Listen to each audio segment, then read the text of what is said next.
three astronauts fastened into their seats. The countdown proceeded. 10, 9, 8, Astronaut and mission commander Pete Conrad would say later, the flight was extremely normal for the first 36 seconds. What the brilliant expat Taffy is going to do here and now in this video is prove that this live coverage on the TVs in 1969 was faked in a studio prior to the Apollo 11 takeoff. Okay, we just lost the platform, gang. I don't know what happened here. We had everything in the world drop out. Roger. Another bolt hit 16 seconds later. I got 3 fuel cell lights and AC bus light, fuel cell disconnect, AC bus overload, 1 and 2, main bus A and B out. Believe nothing you hear and only half of what you see. Okay, got that one? Let's repeat it. Believe nothing you hear and only half of what you see. They opened an unlikely page, placed there by the Apollo 12 backup crew. Roger, the EVA is progressing beautifully. They're setting up the flag now. I guess you're about the only person around that doesn't have TV coverage of the scene. Are you getting a TV picture now, Houston? Neil, yes, we are getting a TV picture. You're in our field of view now. Well, what about it, folks? Did any of you notice the evidence of fakery there? I'm surprised nobody have ever pointed this out before. Go back and listen to it again. Now, let me tell you, if you watched a video by Bart Sabrell titled "A Funny Thing Happened on the Way to the Moon," the astronauts were supposed to be about 130,000 miles from the Earth. And Bart Sabrell has a video whereby there was a discussion between Houston and Neil Armstrong in the command module. And what you could hear was not 2 voices, but 3. You had Houston talking to Neil, and then you had another third party counting 1, 2, 3, and he said, "Talk." And Neil started talking. Call Apollo 11. Houston, Bill Stone says that the TD looks great. Over.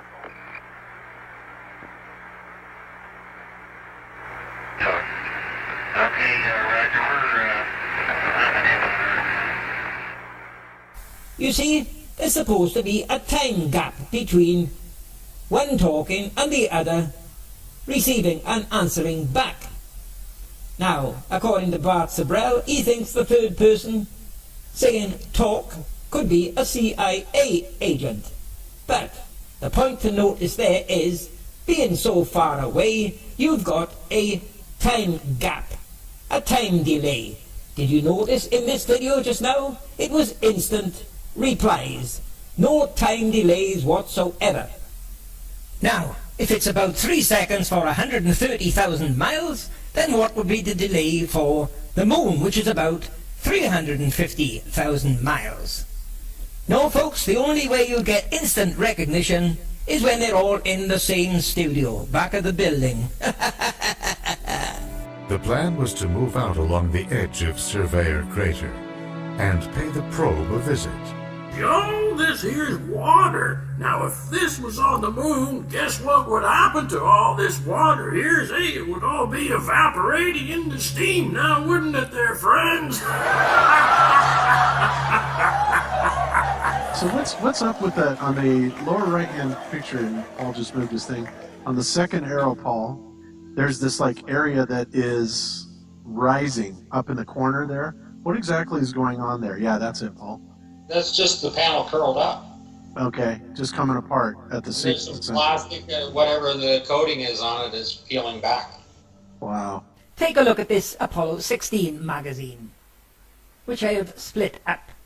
Just look at all the photos. Bland, barren, boring, non-interesting, featureless photos. No stones in most of them, and not a single footprint.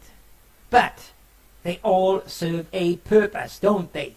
Yes, they're all occupying a photo spot, a square with a number.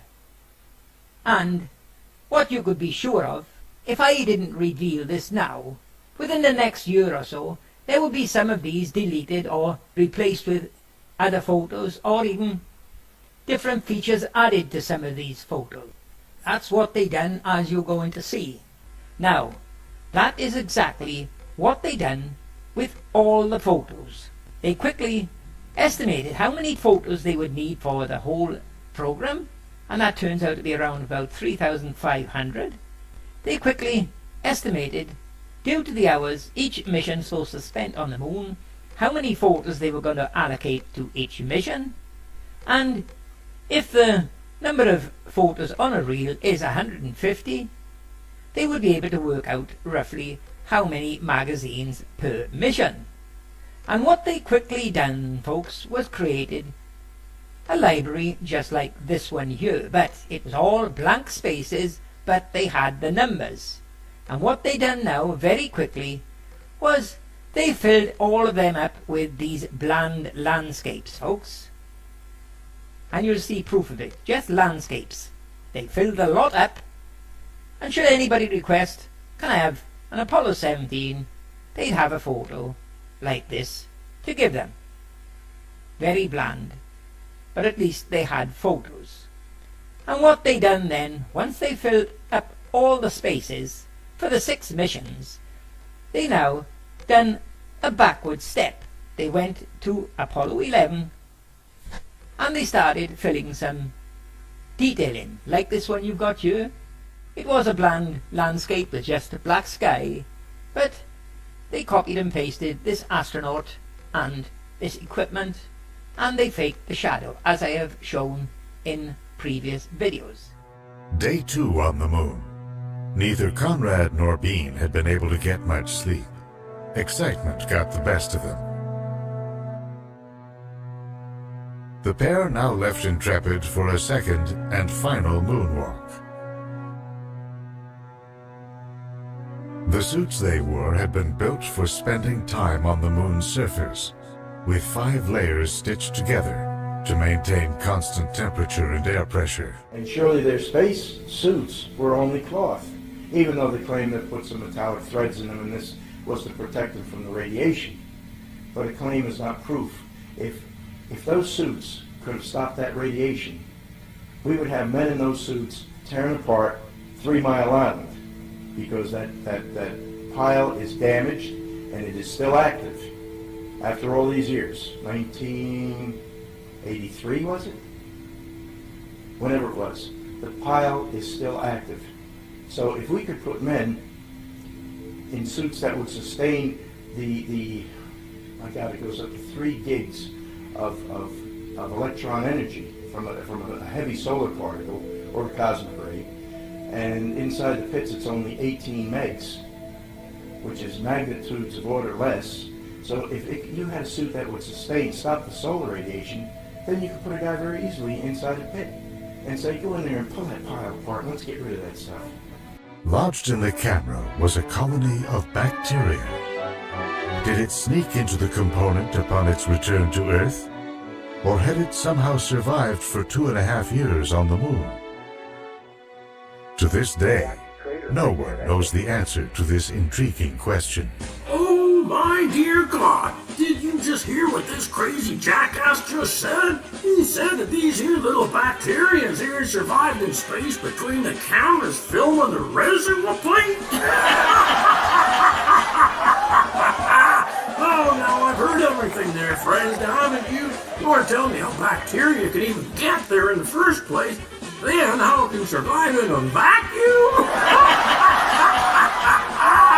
Oh, that one really cracks me up there, friends. That ain't even cracked my voice up there that time. It sure certainly did there. Oh, brother. These little dudes here just swimming around between the plate and the little film in the camera. What next, eh? Oh, NASA, you sure's come up with some real good bullshit, don't you now? Oh, well, that's even funnier. But if you think that's good, wait till you see the rest of this crap. Let's see what they got to say about the next of it. One rock they picked up is known as creep, for potassium, rare earth elements, and phosphorus.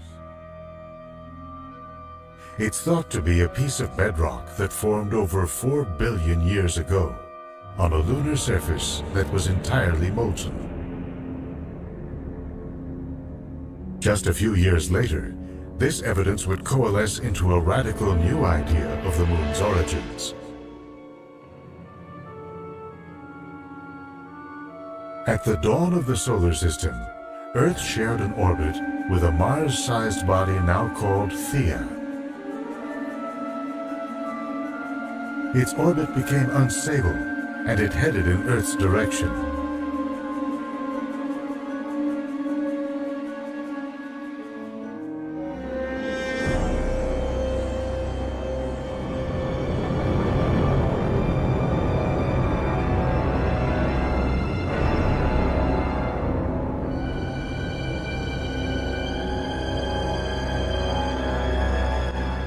What I've done here for the benefit of the lot of you, I plotted into Google definition of a shadow, and here's what we have got.